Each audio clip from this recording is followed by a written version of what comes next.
বন্ধুরা, তোমরা সবাই কেমন আছো? আশা করি খুব ভালো আছো।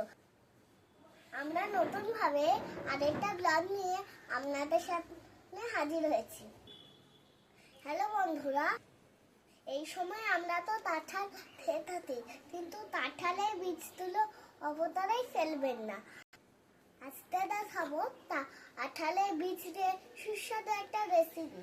চলুন আমরা দেখতে থাকি। এইভাবেই আমাদেরকে আমরা আরো ভালো রাখবো। এই রান্নাটার জন্য আমরা নিয়েছি কাঁঠালের আটি, কালো জিরে, লঙ্কা, কাঁচা লঙ্কা, শুকনো লঙ্কা আর রসুন। এবার আমরা কাঁঠালের আটিগুলো জলে দিয়ে প্রেসারে সিদ্ধ করব।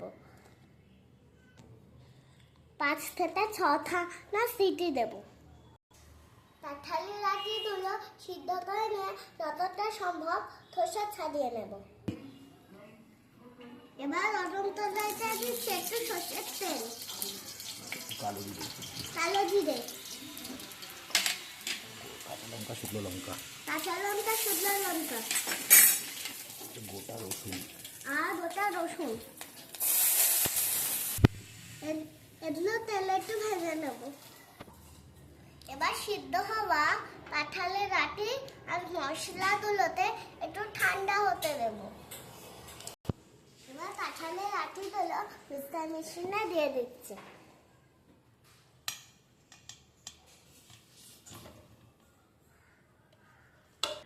এবার ঠান্ডা করা মশলাটাও মিক্সারে ঢেলে দিচ্ছে। এবার দেব অল্প হলুদ, এবার দেব স্বাদ মতন লবণ, সামান্য একটু চিনি। এবার সবগুলো একসাথে পেস্ট করে নেব। পুরো পেস্টটাতে আমরা একটা বাটিতে তুলে নিয়েছি। কড়াইতে তেল গরম করে পেস্টটা এবার কড়াইতে ঢেলে দেব। পুরো পেস্টটাই তুলতে হালকা একটু নেড়ে চেড়ে নেব এবং ফুটিয়ে নেব।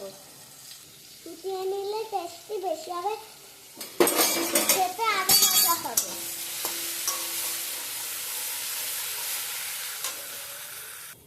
এবার খুব সুন্দর রান্নাটা ফুটে আসছে।